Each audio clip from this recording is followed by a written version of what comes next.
¿Qué tal, amigos y amigas? Muchas gracias por ese compromiso que usted tiene todos los domingos a hacer las 8 de la noche a través de Ticavisión y en nuestro canal en YouTube en forma simultánea de compartir para escuchar estas conversaciones dentro del marco de la política con P mayúscula que siempre busca formar, generar criterio en nuestro país alrededor de temas nacionales e internacionales.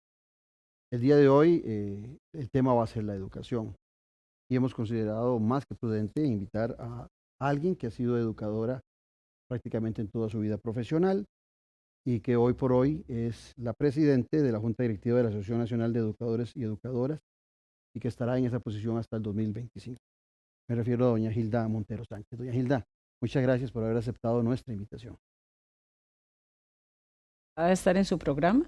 Sé que es un programa de relevancia política y para mí es muy importante poder venir a conversar con usted un tema que me apasiona muchísimo, que es la educación. Y que hoy por hoy hay niveles de cuestionamientos de diferentes áreas y que hay que rescatar para que siga siendo ese vértice del desarrollo de nuestra democracia. Sí, la educación es un pilar costarricense de suma importancia.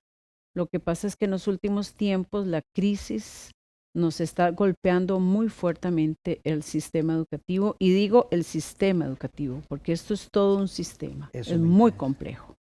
Ya regresamos con ese interesante tema con doña Gilda.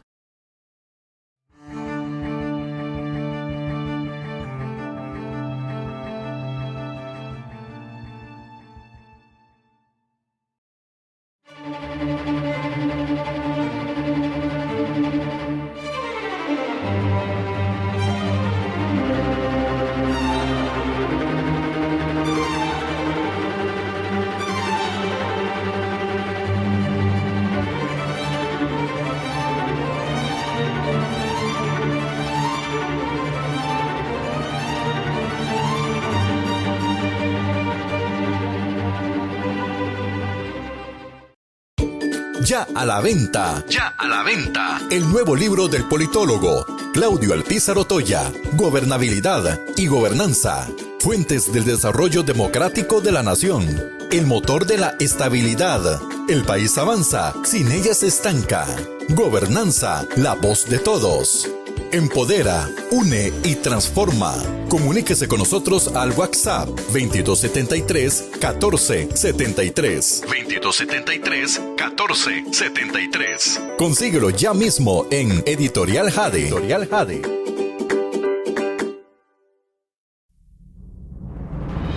Café y palabras, porque la política sí importa. De lunes a viernes a las 10 a.m. Sintonícenos ahora en ticavisiontv.com/señal-radio. ticavisiontv.com/señal-ticavisión. Descargue el app para iPhone y Android. Ticavisión Radio.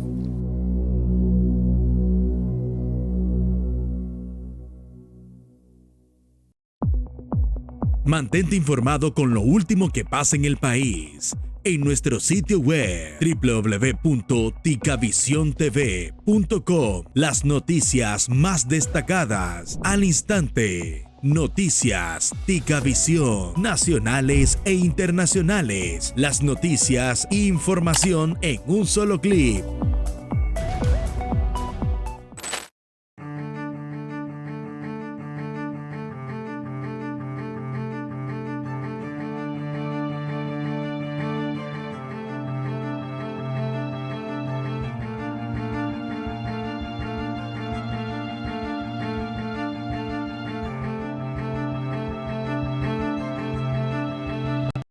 Gracias por mantener sintonía con la política con P mayúscula y vamos al tema de una vez con doña Gilda Montero Sánchez, máster y presidente de la Junta Directiva del ANDE. La primera pregunta o la primera consulta para conversar. ¿Es usted la primera mujer en 63 años, en los últimos 63 años, que llega a presidir el ANDE? Así es, don Claudio. ANDE tiene 82 años de historia en este país y ha habido algunas mujeres presidentas, contamos 5 con los dedos de la mano, en 82 años. La última estuvo hace 63 años y bueno, ha sido eminentemente masculino, a pesar, por lo menos en el tema del liderazgo, a pesar de que nuestra conformación tiene el 70% del sector femenino. La Asociación Nacional de Educadores y Educadoras es, desde la perspectiva sindical, la organización más grande del país, es la que aglutina más miembros. Usted hace un momento nos hablaba del sistema educativo, lo cual me encanta porque me parece que es fundamental y así está establecido en nuestra Constitución, ¿verdad? Porque en ocasiones uno siente que ese sistema llega hasta la secundaria y de alguna manera las universidades se han alejado de ser parte de ese sistema que constitucionalmente no hace distinción, sino que más bien fortalece la Constitución, ese sistema. ¿Cómo está ese sistema de educación hoy por hoy en nuestro país? Don Claudio, el sistema educativo como un sistema tiene aspectos positivos y negativos y tiene situaciones muy complejas. La sociedad costarricense ha llegado a un punto muy crítico y creo que es parte de la educación costarricense el hecho de que nos haya trasladado a este punto crítico. En Costa Rica, en 200 años de historia y de vida independiente que dichosamente gozamos, nuestro sistema ha ido evolucionando poco a poco conforme a esta evolución democrática y política que ha tenido el país. Sin embargo, el sistema pareciera ser que a veces no encaja con todas las oportunidades que nos está ofreciendo. Y eso es lamentable. Dichosamente Costa Rica desde 1949 no tiene un ejército y popularmente dicen los educadores son el ejército de Costa Rica, pero no nos dan el financiamiento de un ejército. Sí. Si realmente tuviéramos un ejército como en otras latitudes, el financiamiento para la educación sería muy importante. Superior al 8%. Superior al 8%. Tema base para comenzar a ver que hay problemas serios a pesar de que la Constitución política nos respalda ese 8%. No es posible, no ha sido posible históricamente llegar a este porcentaje por diferentes razones. Pareciera ser que los ministros de Hacienda o los mismos gobiernos no creen que la educación es ese motor necesario y en el cual hay que invertir auténticamente el dinero para que el Estado pueda surgir a través de la educación. Personas mejor educadas son personas con mayores capacidades en la toma de decisiones. Eso no ha sido posible y esa es una lucha que tenemos las organizaciones sindicales y la nuestra así lo ha manifestado en muchos momentos. La educación está en crisis porque no tenemos una formación homogénea para todos los que trabajamos en educación. Bueno, dichosamente también la Constitución política permite la educación privada. Y esta coexistencia pública y privada a veces no nos permite tener una misma línea en la formación de docentes. Y cuando esto ocurre, esta formación de docentes pues a veces no es homogénea, como lo estoy diciendo, y tampoco los niveles son iguales para todos. En eso, la detengo ahí para conversar de eso.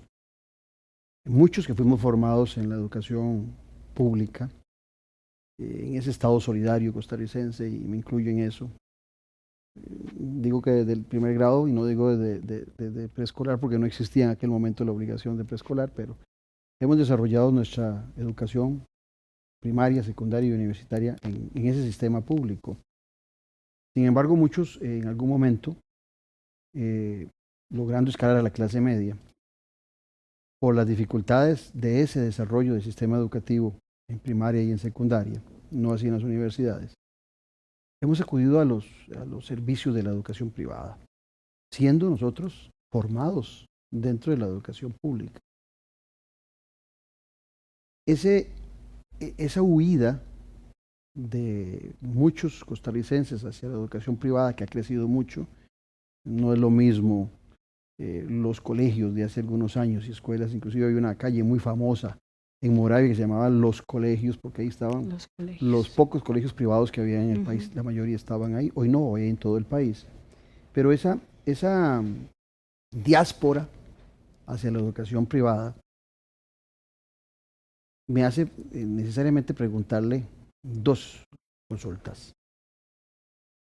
¿Esa diáspora es culpa de la educación pública? ¿Es mejor la educación privada? ¿Y qué responsabilidad tiene el Ministerio de Educación sobre la formación de los profesores en la educación privada? Bueno, mire, la educación privada, la Constitución permite en este país la coexistencia de ambos sistemas. Inicialmente, la educación privada es para algunas personas que comienzan a trabajar y no tienen la oportunidad de estar más pendientes de sus hijos, ¿verdad? Me refiero a los años 70, cuando inician algunos centros privados, especialmente en primaria, y tenemos y otros más antiguos de corte religioso, porque también acá la religión tiene un papel importante, ¿verdad? Los costarricenses eso no lo podemos desvirtuar y tuvo una especial relevancia a inicios de la educación, porque ellos eran los que se encargaban de esto. Yo pensaría que desde ahí inicia la educación privada, desde hacer esa separación. Más adelante, cuando ya, como usted bien lo dice, esta clase media comienza a buscar espacios en la sociedad, tiene la necesidad de ver cómo y quién cuida a sus niños y los sistemas comienzan a abrirse a ofrecer esas posibilidades. Si particularmente hay categorías de sistemas privados y en esas categorías hay sistemas privados de muy alta calidad, otros de mediana calidad y otros incipientes que no pueden ofrecer una calidad alta. El sistema público yo lo defiendo. Igual que usted, no hice preescolar porque en mi época no se hacía el preescolar, no era obligatorio. Inicié una escuelita rural en una montaña porque nosotros somos de campo y mamá nos ponía cerca de la escuelita donde vivía mi abuela. Entonces iniciamos en una escuelita rural, después pasamos al sistema un poquito más abierto, ya nos tuvimos que trasladar y siempre fue la educación pública el anhelo de mi familia y las posibilidades que mi familia podían tener en ese momento. Yo vivo muy orgullosa del sistema público. He estado en la Universidad de Costa Rica, en la Universidad Nacional, y las dos para mí son excelentes. Somos de los mismos. Somos de los mismos, creo que somos defensores del sistema público. ¿Qué ha hecho el Ministerio de Educación? Bueno, el Ministerio tiene una oficina para centros educativos privados, a los cuales les da alguna vigilancia. Y digo alguna vigilancia porque tienen que cumplir ciertos parámetros o requisitos para estar instaurados como tal. Sin embargo, tienen la libertad de tener sus propios currículos, lo que hace diferencia al sistema público. El sistema público tiene una currícula nacional que se ha salido o surgido de la política educativa y de la política curricular. Sin embargo, el sistema privado tiene la oportunidad de elegir su propia currícula y esto le permite… La flexibilidad. Por supuesto, y avanzar tal vez más en temas de mayor boga en otras latitudes. Sí, de la coyuntura. Exactamente, se aprovecha de esto y permite ofrecer posibilidades académicas o en el acto educativo diferentes a las que tenemos en el sistema público. Entonces esa capacidad de reacción es lo que afecta de alguna manera la educación pública. Esta capacidad de reacción, bueno, primero que no tenemos el suficiente dinero por el 8%, ¿verdad? Creo que esto es un tema medular. El sistema público el sistema privado percibe su dinero de los aportes que hace la familia para tener a sus hijos ahí. Si yo soy dueña de un centro educativo privado, voy a querer garantizar la mejor oferta porque ahora hay mucha competencia. Pues yo tengo que garantizarme una buena oferta educativa para atraer más personas. Si yo quiero tener un buen sustento económico, tengo que ofrecer. En el sistema público, lastimosamente, tenemos que andar mendigando el 8%. No lo tenemos. Tenemos infraestructura en pésima calidad. 1,000 centros educativos de los casi 5,000 que tiene el sistema representa al menos el 20% de la obra en pésimas condiciones. Y desde ahí inicia la calidad que se le tiene que brindar a los estudiantes. Tenemos el problema de los nombramientos. Es todo un sistema que Servicio Civil ha establecido para la contratación de los funcionarios que trabajan en educación y a veces se vuelve muy complejo, muy burocrático. En el sistema privado usted puede elegir al personal porque usted lo contrata y no necesariamente tiene que tener muchos grados académicos para ser parte de… Déjeme interrumpirla ahí. Hace un ratito usted me hizo fuera de cámaras un comentario que personalmente me encantó. Yo soy defensor de las organizaciones sociales, creo en el sindicalismo tan sindicato es el ANDE como lo es la Unión de Cámaras. Son dos sindicatos, solo que uno es de empresarios y el otro es de profesores. Creo en ese tipo de organizaciones. Sin embargo, en algunos momentos, y esto se lo he dicho a secretarios o presidentes de otros sindicatos en el país, a veces siento que hace falta en el sindicalismo costarricense ser más estricto con sus miembros en cuanto a las calidades y a los compromisos que tienen, en este caso particular suyo, en el tema de la educación. ¿Qué quiero decir con esto? Que no porque sea miembro del sindicato, a alguien que es mediocre, que no cumple con sus labores, el sindicato debería estar obligado a defenderle. Todo lo contrario, es una manzana podrida que puede podrir el resto de las manzanas. ¿Qué visión tiene usted al respecto? Mire, mi organización tiene 82 años, lo dije anteriormente. Ha pasado por una historia importante, ¿verdad? Hemos vivido diferentes luchas políticas, inclusive hasta una guerra civil en el 48 y ha sobrevivido. Nosotros ubicamos, y digo nosotros porque si bien es cierto, lidero la organización, tengo una junta directiva también con la cual discutimos muchos temas. Podemos decir que ANDE es apolítico. ANDE no tiene un color político. ANDE no es una organización ni de extrema derecha ni de extrema izquierda. Nosotros tratamos de mantener un equilibrio por el bienestar de la sociedad y de nuestra afiliación. En un principio agremiamos... ¿No la tiene ahora? ¿No la ha tenido nunca? El tema con ANDE es que siempre fue una organización de únicamente educadores. Nosotros tuvimos una transformación jurídica en el 2014. Éramos una asociación con funciones de sindicato. Éramos un sindicato de hecho, pero no de derecho. Y nosotros teníamos el interés de negociar la convención colectiva. Y los únicos autorizados para negociar convenciones colectivas son los sindicatos. Hicimos una transformación jurídica que inició en el 2014, teníamos que cambiar estatutos, teníamos que cambiar la ley constitutiva y para eso se ocupaba el trámite en Asamblea Legislativa. Cuando ya se obtuvo, que fue un proceso pues, de un par de años, cuando logramos esto, viene el otro reto, abrirnos ya no solo al magisterio, sino a los compañeros del título primero. El título primero en educación llamamos a todos oficinistas, guardas, cocineros y todos los que realicen funciones eminentemente administrativas. Bueno, esto nos llevó a otro reto en el 2018-2019. Nos convertimos de un sindicato gremial a un sindicato industrial.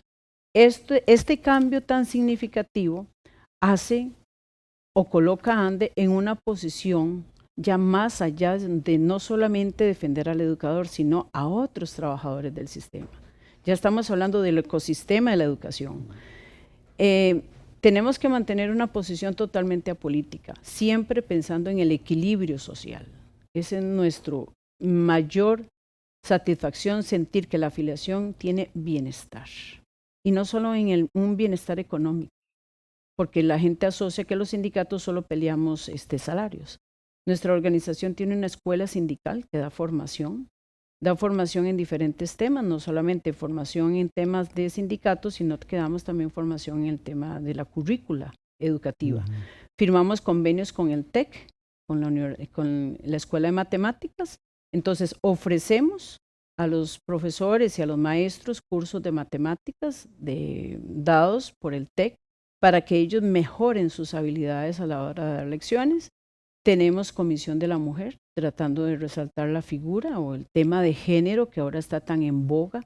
Y yo pensaría que más allá de un tema de género es un tema de empoderamiento femenino. Por supuesto. ¿Verdad? Para que la mujer reconozca y se autorreconozca sus capacidades y habilidades para poder ser parte de esta sociedad que lo que pretende es un equilibrio. Tenemos comisiones.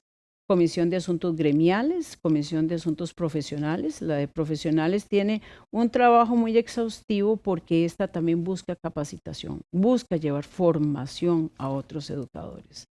Tenemos una Comisión de Servicio Social que le brinda a la afiliación algunas ayudas económicas que son simbólicas, don Claudio, porque en este momento Nuestra ayuda tal vez no es muy grande, estamos hablando de 30,000 colones que se le brinda al afiliado en algunas circunstancias muy especiales, otras un poquito mayores, y también tenemos proyección social.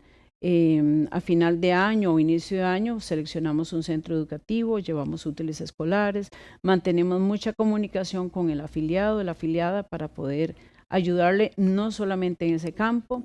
Tenemos convenios. Me parece muy bien eso que usted plantea de que no es una organización ideológica de izquierda radical o de derecha radical, sino que tiene otros valores y otros objetivos que van más allá, sobre todo en el caso gremial y en el caso de los jóvenes, que es la educación lo que los une al final de cuentas. Me parece muy bien la posición que usted está planteando, pero en el pasado había una percepción de que la institución era utilizada por muchos para intereses políticos particulares. Este cambio que usted propone me parece a mí que es un cambio trascendental en el marco de la crisis que estamos viviendo en la educación, donde el análisis obliga a profundizar más en el tema de la calidad de la educación, la calidad de los profesores, las necesidades de los niños y las niñas, y de los jóvenes, ¿sí?, en todos los niveles, más allá de esas luchas ideológicas que en algún momento permearon a la institución. Las luchas ideológicas, don Claudio, desgastan mucho y han demostrado en la historia que no llegamos a lugares certeros. Acá es importante que nuestra organización tiene siempre una apertura al diálogo. Y desde nuestra óptica como líderes, pensamos que aun cuando usted no coincida con nuestras ideas, no somos enemigos por eso. Podemos buscar soluciones conjuntas, porque tal vez una idea suya me la vende bien, de pronto viene a beneficiar no solamente a la organización, sino que a cientos de personas que creen en el trabajo que nosotros hacemos.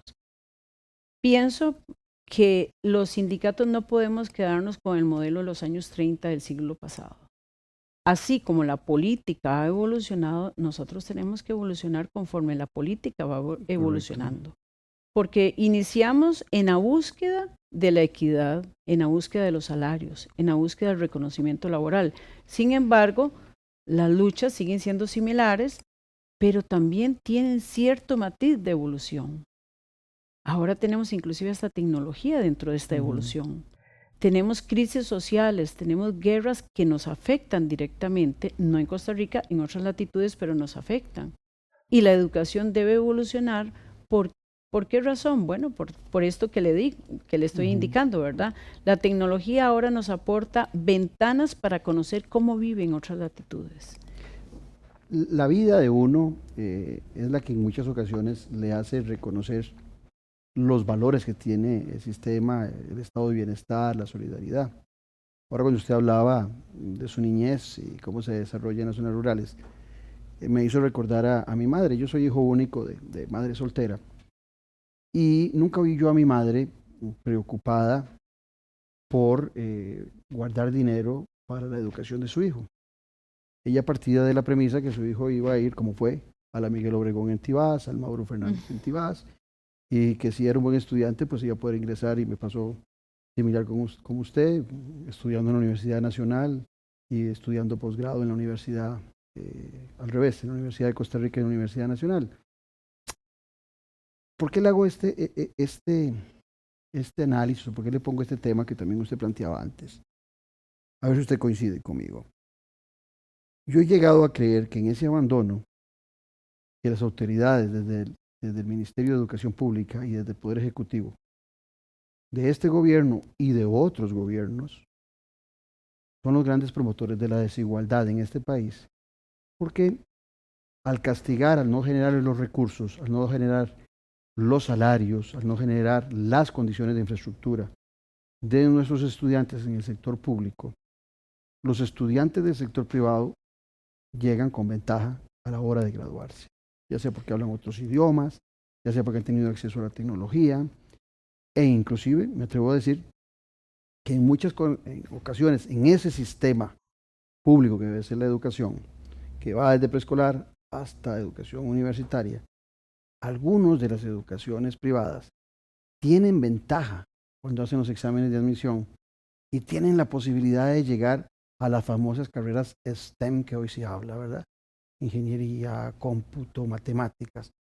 Entonces, no sé si usted comparte este análisis mío, de que desde el sector, desde los directores del Ministerio de Educación y del Poder Ejecutivo, y podríamos meter también a la Asamblea Legislativa, se está promoviendo una desigualdad que viene en aumento desde hace muchos años en nuestro país. Don Claudio, y qué dicha que me hace usted ese comentario, porque me da la oportunidad de plantear aquí unas ideas. Primero, yo pienso que los grupos de poder de este país no necesariamente son los gobiernos. Aquí hay grupos de poder fuertes Por supuesto. que no se pueden identificar claramente porque no necesariamente trabajan abiertamente, sino que utilizan a otras personas o otros mecanismos para realizar su trabajo. Estos grupos de poder obviamente están cegados por el poder, ¿verdad? Y tienen posibilidades no solo económicas, sino hasta políticas para poder influir fuertemente.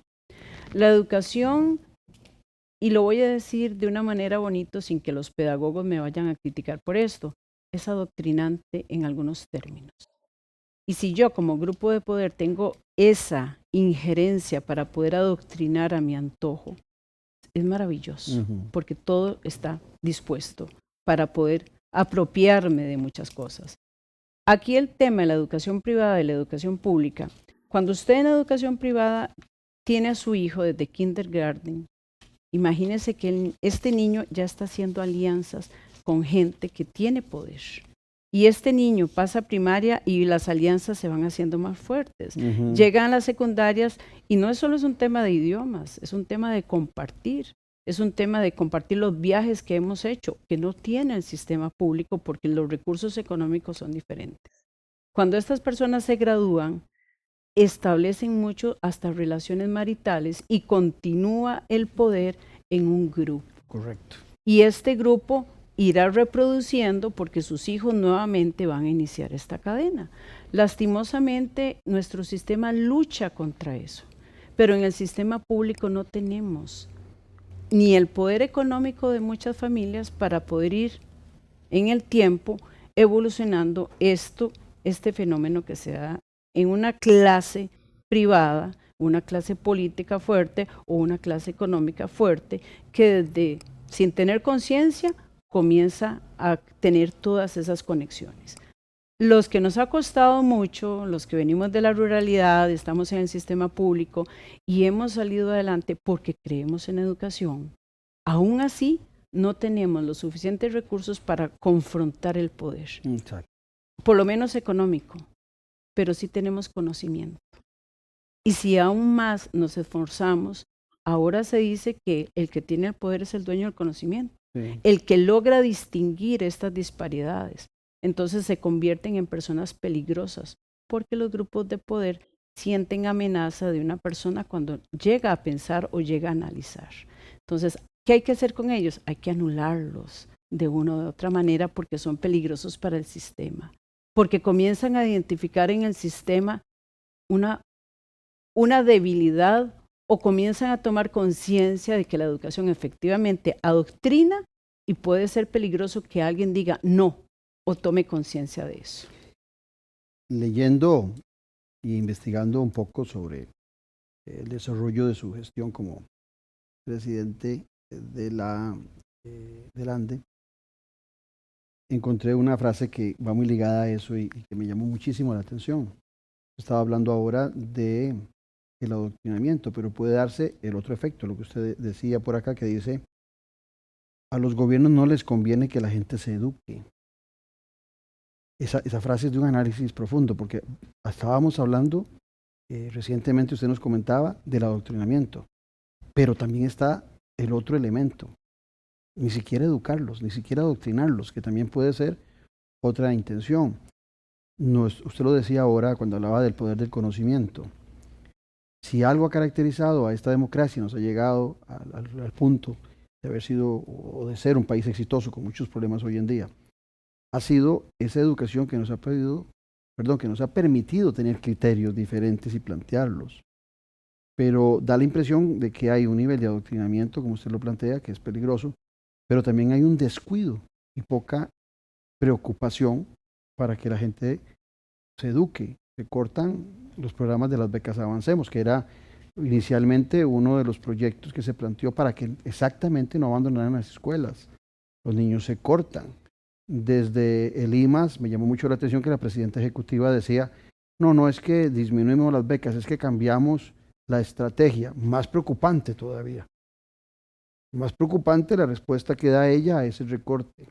Y por otro lado, las condiciones también de los profesores. Mire, yo he estado 3 veces en Cruzitas y ahora que estamos nuevamente con el tema de Cruzitas. Y lo único que encontré en Cruzitas, en una buena infraestructura, fue una escuelita que hay ahí que es unidocente. De casualidad, en una de esas 3 veces que estuve, tuve la oportunidad de conocer a la muchacha que era la maestra de esa escuela unidocente. Venía, no me acuerdo si venía de Los Chiles o venía de Upala, pero tenía que trasladarse alrededor de 3 horas para irle a dar clases a un grupo muy pequeño de niños. Esas son las contradicciones de nuestra vida. Una zona rica en oro, donde se desperdicia el oro, y miserable en la atención de esa escuela y de esos niños que merecen, como costarricenses, un trato igual que la gente que vive en la zona urbana. Mire, don Claudio, ese para mí también es otro tema muy apasionante. Le voy a contar mi perspectiva. Yo trabajé consecutivamente casi 30 años en el sistema. Lo dejé casualmente por abordar esta otra instancia, ahora estoy con un permiso sin goce de salario, pero mientras estuve ligada al sistema viví 4 cambios de programas educativos. Y para mí los programas educativos no van a la mejora. ¿Y por qué lo digo así tan drásticamente? Bueno, porque cuando yo inicio en el año 88 en el sistema, los programas le daban la oportunidad al educador de generar sus estrategias de aula. ¿Quién es responsable de esos programas? El Consejo Superior de Educación, bajo la directriz del Ministerio de Educación Pública. Sin embargo, en el Consejo tenemos un fenómeno. Yo estuve en el Consejo Superior de Educación. Era una voz entre 7 voces. La suya. La mía, exactamente. Era mi única voz. Y yo pude no estar de acuerdo en algo, pero era un solo voto. Y tenía 6 votos en contra. Era colegiado. Exactamente. Para mí, yo siempre lo he manifestado así, es una manera en que ha venido empobreciendo la currícula. Amén de reforzarla, la hemos venido empobreciendo. El educador ahora tiene las mismas estrategias de educación, no tiene esa posibilidad de hacer innovación. Yo, dichosamente, en las asambleas en las que participo, yo siempre le digo a los compañeros, ustedes tienen un instrumento que no lo han reconocido y lo están perdiendo, y es la oportunidad de cambiar en a 1.100.000 estudiantes la forma de pensar. Cuando en el espacio que ustedes tienen con sus estudiantes para hablar de la realidad nacional, para hablar de temas que están oprimiendo a sus familias, para hablar de derechos, para hablar de muchos temas que el estudiante necesita saber. Pero ahora nos abocamos a otro, cumplamos el programa, hay que terminar, no surge hacer lo otro. O sea, nadie te dice. Es como golpe de tambor. Nadie te dice, ¿qué pasa si no terminas el programa? No pasa nada. Pero ¿qué pasa si formas a un ser humano mejor? Ahí sí puede pasar algo. No importa el hecho de que usted no logró satisfacer la currícula de español.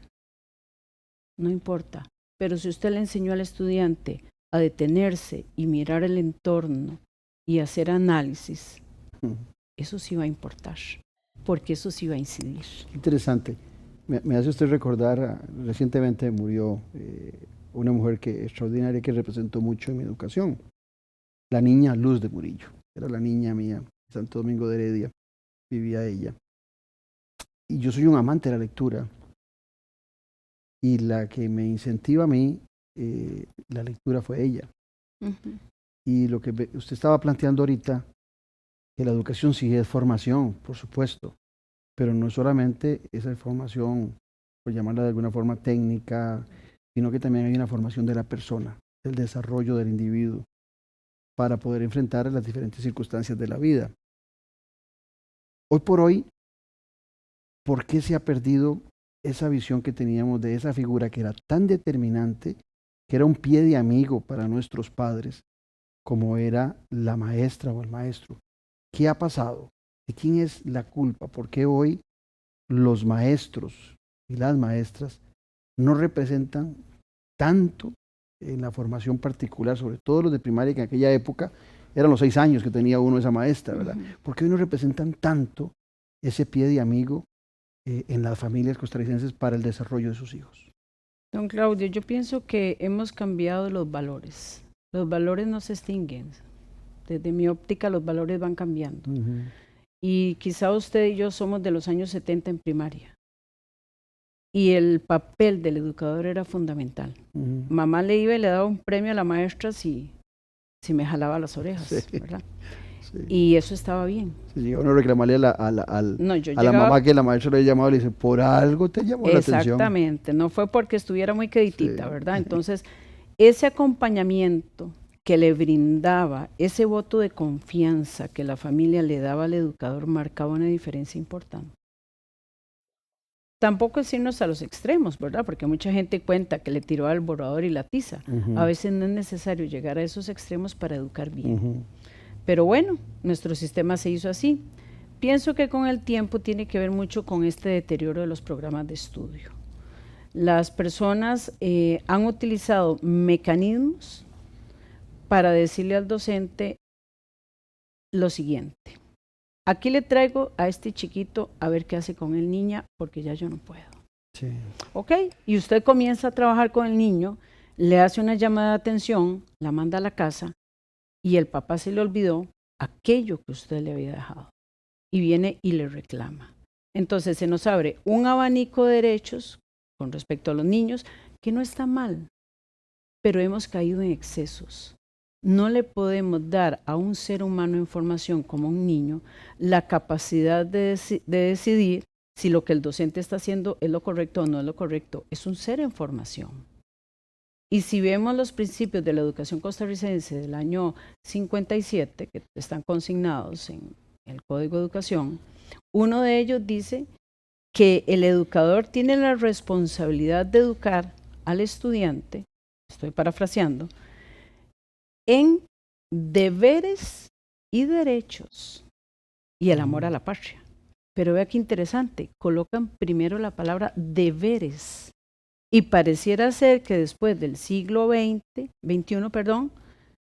nos olvidamos del deberes y solo hablamos de los derechos. Yo tengo derecho a esto, tengo derecho a esto, tengo derecho al otro. Yo creo que ¿Y el deber? el programa se nos va a hacer cortísimo. Sí, usted pone unas cosas tan interesantes. Yo le dije que era un tema. tema apasionante, Sí. ¿verdad? Yo se lo advertí. Porque en eso que está diciendo, cuando uno en la escuela y en el colegio iba a educación cívica, era una formación de ciudadanos.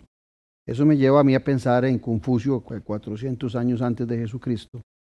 Decía que quienes gobernaban debían tener una escuela para aprender a gobernar, que hoy hace mucha falta en este país. Desde el tema de educación, de la retórica, de saber hablar y que la política no es gritar, desde ahí hace falta escuelas para gobernar. Pero también decía Confucio que era necesario tener escuelas para formar ciudadanos. La cívica cumplía con ese requisito. Y hoy cuando usted nos habla que los valores han cambiado, que la situación ha cambiado, que el maestro no tiene los mismos espacios, no es que también esa currícula, como lo llaman ustedes, de cívica se le olvidó cuál es la función de la educación cívica. Mire, Para esos deberes que usted decía antes, que están establecidos constitucionalmente y que se le reclaman en la educación a los niños y a las niñas. Cuando yo le hablo a usted de los cambios de programa, es que casualmente en los 80, cuando yo inicio, el programa implicaba el uso de la memoria, el uso del conocimiento de las tablas, no solo conocerlas, sino aprenderse de memoria las tablas. Hoy el programa de matemática, en aras de una reforma matemática, no obliga a que usted se aprenda las tablas. Parece algo muy simple, pero no es tan simple. Porque si usted utiliza la memoria para muchas cosas, la memoria ha servido para que el ser humano utilice mejor su vocabulario, porque es memoria. Pero en estos programas de estudio pareciera ser que si vamos incorporando tecnología, vamos siendo más en boga. Pero aquí el tema es, sí, la tecnología es una herramienta, no es buena, no es mala. Eso depende del uso que yo le dé a la herramienta y del contexto donde yo la utilice. Una cosa es la tecnología en mi casa y otra cosa es la tecnología en el aula. Cuando se abren los programas a utilizar tecnología en el aula, muchos niños ya traen una costumbre, un hábito de sus hogares, que ahí es donde creo que también está fallando el tema de la educación. De acuerdo. Porque el padre de familia, con tal de que el niño no le ocasione problemas, tenga el celular o no importa que grite, de todas maneras hay que dejarlo que grite, hay que dejarlo que se desenvuelva. Los niños necesitan límites. Sí, el celular como un estate quieto o la tablet. El niño necesita límites y hay que hablarle con claridad. Y no es porque yo sea una madre perfecta, no lo soy, pero sí he aprendido que el niño necesita los límites necesarios, la formación inicial está en el hogar. Nuestros hogares están fallando. Hay un cáncer en las familias. No podemos identificar si es los divorcios, las separaciones. No puedo decir que son las madres solteras porque usted es hijo de una madre soltera y usted no trae una situación difícil para decir que eso es la incidencia. No sabemos si son las drogas, el alcoholismo, la descomposición social, la falta de dinero. Pueden ser muchos, pueden ser muchas las causas. Ese niño ya viene con una falencia al sistema educativo y en el sistema educativo si el docente no ayuda o no aplica un poco de su inteligencia emocional para tratar a aquellos niños, vienen entonces los conflictos con la familia porque me está maltratando a mi hijo. El docente no tiene una clara intención de maltratar a nadie, tiene una intención de ayudar a formar. Bueno, entonces, ¿qué tenemos aquí? Otra vez el tema de los programas de estudio. El programa de estudio ahora me dice a mí, la memoria no es importante, la inteligencia artificial que ya la tenemos, nos da los textos en resumen, no me obligan a leer un libro como usted y yo lo hicimos y que subrayábamos y que lo teníamos guardado y que con eso nos dormíamos. Ahora el chiquillo se duerme con el teléfono celular. Exactamente. Y el teléfono celular, repito, no es bueno ni mala la tecnología, es el uso que yo le estoy dando. Le estoy dando al niño una herramienta muy poderosa que él no sabe usar, que no tiene límites para usarlo. Y que cuando llega al aula, todo aquello que él vio, piensa es lo que voy a ir a hacer al aula. Doña Gilda, en este tema que hablábamos antes de la desigualdad, yo digo que desde el Estado estamos promoviendo un país desigual por las decisiones de las políticas públicas. Y en este otro, que se junta con esto que usted hablaba ahora de la tecnología. En el Ministerio de Ciencia y Tecnología, por un canon que se estableció a las empresas cableras y telefónicas, ya hay más de 200 millones de dólares que debían ser invertidos para luchar contra la falta de conectividad de las zonas rurales, de escuelas que no tienen las condiciones idóneas. Y la mayoría de las escuelas privadas, los niños que van ahí tienen acceso a la conectividad, tienen sus laboratorios de computación, tienen sus tabletas. Y nosotros teniendo 200 millones de dólares estancados, en la actual administración, leía la semana pasada, no hay un plan de acción para la inversión de esos 200 millones de dólares en tecnología. Eso es un tema también que arrastra niveles de desigualdad entre la educación pública y la educación privada. Pero óigase bien, no por carencia de recursos, porque hay 200 millones de dólares, por ineficiencia o descuido de las autoridades, en este caso del Ministerio de Ciencia y Tecnología. Don Claudio, el tema con los fondos públicos es tan complejo. Y se lo digo desde la experiencia como directora, cuando uno quiere hacer un cambio en la infraestructura educativa o traer algo, son tantos los requisitos a veces que hay que completar, porque hay que declarar esos fondos públicos y ser utilizados de la mejor manera posible, y eso está bien. Pero entramos en un tema de requisitos y requisitos y requisitos, y yo pienso que muchos de esos recursos no se utilizan a tiempo, casualmente por el tema de requisitos, y algo importante, una planificación adecuada. Usted lo ha dicho muy bien. La pandemia nos dejó a nosotros algo interesante, no todo fue tragedia. La pandemia desnudó el sistema educativo. Correcto. La pandemia permitió hacer investigación de lo que estaba bien o lo que no estaba bien. Este inventario nos lleva a darnos cuenta que la mitad de los estudiantes no tienen tecnología para hacer frente a las clases. Ahí se nos vino el famoso apagón educativo, que el estado de la educación, en eso no coincido. Y usted tiene grandes dudas, ¿verdad? Yo tengo dudas de ese planteamiento y le voy a decir del por Estado de la qué. Nación. Sí, porque cuando usted dice apagón educativo, en ciencias, en la clase de ciencia más básica, cuando le hablaban a uno en la escuela, apagón es que usted apagó la luz y todo quedó oscuro. Exactamente. O sea, la energía potencial estaba ahí, potencial, y se encendía con solo un clic. Pero en educación pasaron muchas cosas. No hubo un apagón. En educación hubo investigación. Tal vez no como hubiésemos querido que se diera a conocer, casualmente por todas las limitaciones, pero nos permitió arrojar investigaciones muy interesantes, nos permitió conocer la mitad de los estudiantes no tenían conectividad. Los docentes tuvieron que innovar de una u otra manera el cómo iban a llegar a sus niños, a sus jóvenes.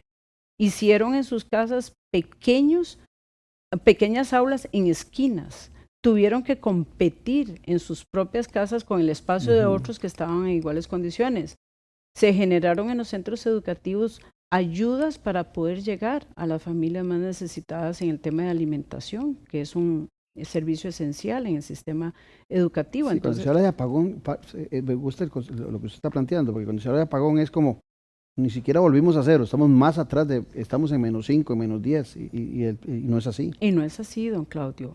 Hubo investigación, y esto es importante, tal vez no todos, y aquí viene otra vez el sistema privado versus sistema público. El sistema privado avanzó, porque rápidamente gestionó, y no fue el sistema, fueron los padres del sistema privado los que rapidito tenían sus tablets, los chiquillos y todo conectado muy bien. En el sistema público la mitad de los jóvenes no tenían acceso a la educación. Eso es que le digo yo a usted de Cruzitas, esa escuela inocente, eso sí estuvieron en un apagón por la falta de infraestructura tecnológica. El tema de la infraestructura tecnológica, don Claudio, aquí también viene un tema muy interesante. O sea, yo puedo tener un teléfono celular, pero si no sé cómo usarlo, es como no tenerlo. Es como no tenerlo. Y viene esta discusión cuando aparecieron las calculadoras científicas. O sea, toda la humanidad vive momentos diferentes. Llegó la calculadora científica y si podía o no podía usarla en un examen. Hoy la discusión es hoy, ¿usan o no el teléfono en el aula o no lo usan? Comentaba hace un rato, la tecnología no es mala ni buena, eso depende del uso que yo tenga. Y yo tengo que enseñar a mis hijos, a mi familia, a un uso correcto de la tecnología. Puede ser una herramienta muy poderosa si yo sé buscar correctamente en ella. ¿Quién me tiene que enseñar a mí? Mi familia en primera instancia, porque es la que me provee la herramienta. Y en una segunda instancia el sistema debe de enseñarle a los niños el uso correcto. Me voy a arriesgar a decir algo. Si en mis manos estuviera, yo no le permitiría a los niños de escuela el uso del teléfono dentro del aula educativa. Y aquí alguien me va a decir que sería un retroceso. Pero es que el niño vive una etapa de crecimiento donde la creatividad y el desarrollo del lenguaje es clave. Y hoy esa potestad de utilizar el teléfono en su aula, ¿estará libre? ¿El maestro puede decirle, me guardan todos el teléfono? Mire, el tema aquí es complicado porque ahora todo el mundo, lo que hablábamos de los derechos, todo el mundo saca sus derechos. Entonces el teléfono es mío, es una herramienta mía, yo lo compré y no me lo pueden tocar. No me pueden limitar ese uso, aunque sea una mirrusquita de 8 o 5 años, porque ya viene el papá, viene el papá con un recado diciéndole a la docente que no puede quitarle su teléfono, no le puede limitar ese derecho. Aquí tenemos un ¿Funciona problema. igual en lo público que en lo privado? Funciona igual. En este tema sí funciona igual. Y creo que ahí es donde los docentes sí se sienten atados de manos, porque tal vez el educador puede implementar el uso del celular para una clase de X determinada. Pero tal vez el chiquillo no está alineado con lo que el profesor quiere. Él está revisando un juego, él está jugando con otros en el aula simultáneamente y el maestro puede pensar que está dando la clase, que todo va muy bien, pero el estudiante no está conectado en lo que tiene que estar conectado. Entonces, pienso que en primaria, repito, no es tan necesario que el niño tenga. El niño tiene una etapa de crecimiento a esas edades, y aquí anoto los estudios de la neurociencia. El niño está desarrollando creatividad, desarrollando lenguaje. necesita ese interactuar, El teléfono correr. le limita eso. Exactamente. Usted ahora se toca un recreo y salen todos a buscar donde hay mejor señal para sentarse a jugar. Aunque el juego sea muy inocente, pero eso es lo que están Sí, pero no haciendo. comparte. Y el compartir. Eso afecta a la comunidad Por a supuesto. futuro que vamos a tener, ¿no? Porque usted, ¿cómo aprendió a dirimir sus conflictos cuando usted jugaba con los chiquillos del barrio? Ujú. ¿Cómo aprendió usted a resolver sus problemas cuando se le dieron situaciones con la barriada? ¿Qué nos está pasando ahora? No tenemos esa oportunidad de resolución de problemas. ¿Por qué? Porque estoy concentrado en otra cosa. En otra frase que encontré suya, abro comillas, usted dice, el interés superior del menor y su derecho a la educación universal debe prevalecer en cualquier decisión que impulse el Ministerio de Educación Pública. ¿Usted cree que actualmente el Ministerio de Educación Pública no tiene claro eso? El interés superior surge del artículo 5 del Código de la Niñez y la Adolescencia. Y esto es todo un debate, porque ¿qué entendemos por interés superior? Y cuando yo hago mención a esta frase, me preocupa lo siguiente, don Claudio, me preocupa el tema de infraestructura educativa. Usted y yo tuvimos la oportunidad de estar en centros educativos y formamos comunidad educativa. Correcto. Tenemos identidad hacia la escuela. Y probablemente uno pasa, y no es un capricho de viejo, uno pasa por el centro educativo y dice, ahí estuve yo. Sí, sí, da nostalgia. Le da nostalgia. Y usted recuerda inclusive hasta dónde estamos sentados y cómo era el piso, y hay una serie de elementos que forman esa comunidad educativa. Hoy tenemos 1000 centros educativos, 1000. Es que no son menor cosa, el 20%. Estos niños, muchos entraron a primer grado y salieron en sexto grado y nunca tuvieron la identidad de un centro educativo porque están en satélites.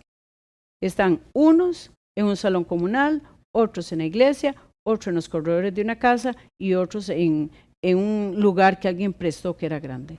¿Cuál es la identidad que usted tiene? Entonces, ¿cuál es el interés superior del niño, de esta población? ¿Dónde está? No hay interés por hacer esa identidad que a futuro, ¿en qué se transmite? En que vos no te va a interesar. Sí. Ahora, es cierto, nosotros estuvimos en centros educativos tal vez viejitos, pero en aquel momento eran bonitos.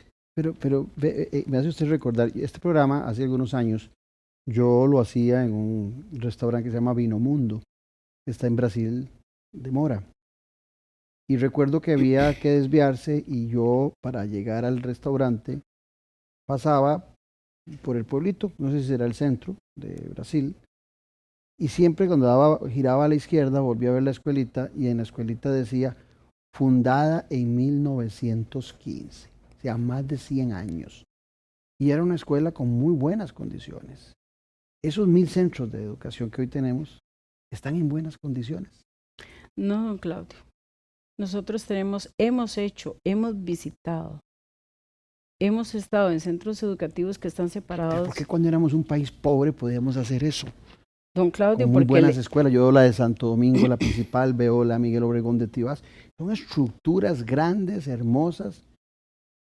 Porque cuando éramos un país pobre, cafetalero, con un ingreso per cápita que seguramente no llegaba ni a $100, y hoy tenemos un ingreso per cápita de $14,000. Y no podemos hacer buenos centros de educación. Pero creíamos en educación. Mandábamos a nuestros hijos para que fueran mejor que nosotros. Ahí hay una diferencia importante. Ahora muchas familias lo mandan porque es la obligación. Y no para que se fraguen o fragúen exactamente un mejor futuro. El tema de la infraestructura, don Claudio, no quiero ser reiterativa, pero nosotros sí tenemos muy bien documentados centros en pésimas condiciones, don Claudio. Y un niño no merece estar en esas condiciones. Y esa famosa ruta de la educación, que por lo que entiendo, usted me lo va a aclarar, todavía mucha gente no la conoce ni sabe ni para dónde va esa famosa ruta de la educación del actual Ministerio de Educación. Contempla ese tipo de cosas, la formación, la sobrecarga de trabajo que tienen los educadores, que también les inhibe de dar las clases como corresponde, y el tema de la infraestructura. ¿Conoce algo usted de esa ruta de la educación? Bueno, no porque es una ruta abstracta. Yo se lo tengo que decir con toda sinceridad, no es una ruta planteada teóricamente y creo que la teoría sí es importante a la hora de que uno tenga un mapa muy bien definido para saber por dónde van los de primera infancia, por dónde va el primer ciclo, el segundo ciclo y así sucesivamente. Es una ruta abstracta, es una ruta que se ha dicho, bueno, ruta de la educación. Intangible. ¿Por dónde vamos? No sabemos porque no está la orientación, no está el mapa para saber por dónde es que vamos. Y esa sí ha sido una crítica de nuestra organización, nosotros se lo hemos planteado a la ministra. Sí se requiere de un fundamento ¿Hablan con frecuencia con la ministra de estos temas? Tenemos diálogo las con la ministra. Reuniones necesarias, permanentes. Ustedes que aglutinan 50,000 miembros totalmente imbuidos, metidos en la educación, ¿son considerados? Sí, nosotros hemos tenido o tenemos espacios de diálogo a través de la Junta Paritaria. Este fue un órgano que se creó en el 2014 y nos ha permitido acercarnos. Sin embargo... Ese nombre viene de que hay una relación exacta entre los que representan a los educadores y al gobierno. Eso es paritario. Es una relación... ¿No tiene nada que ver con género? No tiene nada que ver con género. Generalmente son reuniones con los viceministros o con la misma ministra, ¿verdad? Dependiendo de su agenda, y donde estamos todos los sindicatos de educación representados en las presidencias y secretarías generales de cada sindicato. Ahí le planteamos todas las falencias que nosotros recibimos y todas estas inconsistencias, y todo en su mayoría regresa al punto inicial: no hay dinero. No hay dinero para invertir en obra, tenemos que esperar un préstamo, tenemos que esperar esto, tenemos que esperar lo otro. Los requisitos para construir obra pública. Vuelvo al comentario que decía antes. Son complicados. Allá en 1900, a finales de 1800 y pico, no había dinero tampoco. No había dinero, pero don Claudio, quizás era más simple en muchas cosas. El mismo sistema ahorita, y le voy a poner esto, ahorita construye algunos centros de muy alto nivel. Hay algunos con una infraestructura muy bien pensados, ascensores inteligentes y todo, pero el recurso económico para mantener ese centro educativo sigue siendo el recurso económico que se le daba antes de tener ese centro educativo. Y sostener un centro educativo de alto nivel o un edificio inteligente como se están construyendo, don Claudio, no hay presupuesto para sostener. Los directores tienen que decidir si usan o no el ascensor.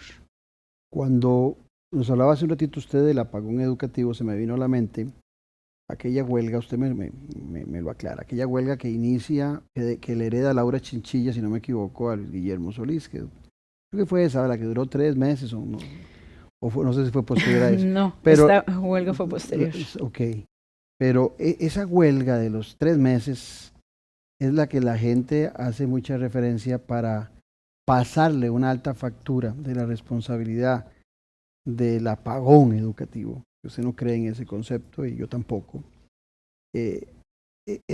Pasarle factura al sector docente. ¿Qué tan cierto hay en eso?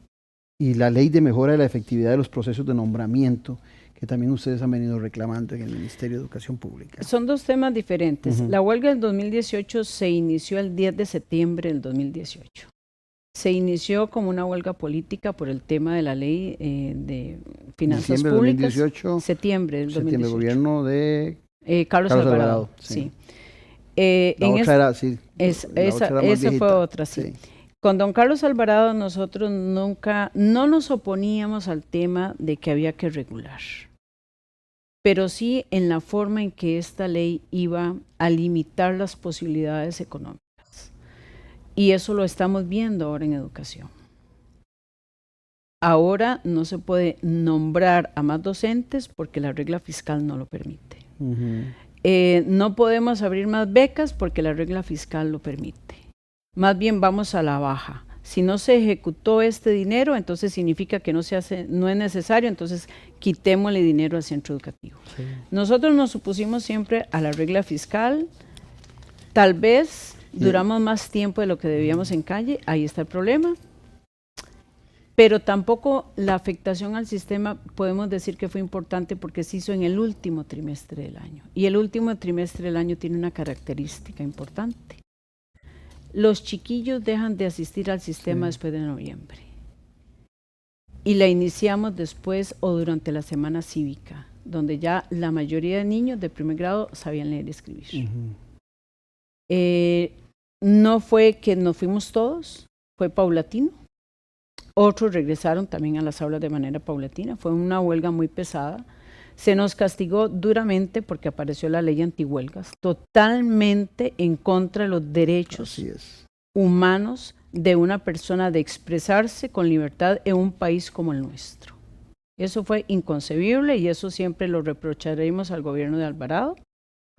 Ahora que hizo el gobierno de Alvarado, la semana pasada, con un cinismo total, don Carlos Alvarado en la Asamblea Legislativa, develando su rostro ahí en la sala de expresidentes, decía que todas esas decisiones que se tomaron no era para disminuir la inversión social, que todo lo contrario. Yo no encuentro más que cinismo en esa declaración del presidente Carlos Alvarado. Don Claudio, y yo lo he dicho también en unas reuniones que hemos tenido o hemos sido invitados, porque la participación de nosotros no pasa más allá de una invitación al Fondo Monetario cuando han tenido acá visitas. Y yo se los he dicho de manera irónica, mire, no es que nos den estrellitas porque vamos bien pagando el tema de los intereses, no, es que eso tiene un costo social muy alto y eso no lo están viendo. Podemos ser muy buenos pagadores, pero el costo social detrás de ese buen pagador es muy alto. Es una bomba de tiempo. Es una bomba de tiempo. Y este país no merece eso. Doña Gilda, una conversación más que interesante. Le agradezco que haya sacado el ratito para acompañarnos. A sus órdenes, don Claudio, y aquí estamos para este tema tan apasionante. Muchas gracias. Muchas gracias y sobre todo a ustedes por habernos acompañado el día de hoy. Los esperamos en 8 días en otro capítulo más de La Política con P mayúscula. Hasta tanto, un abrazo.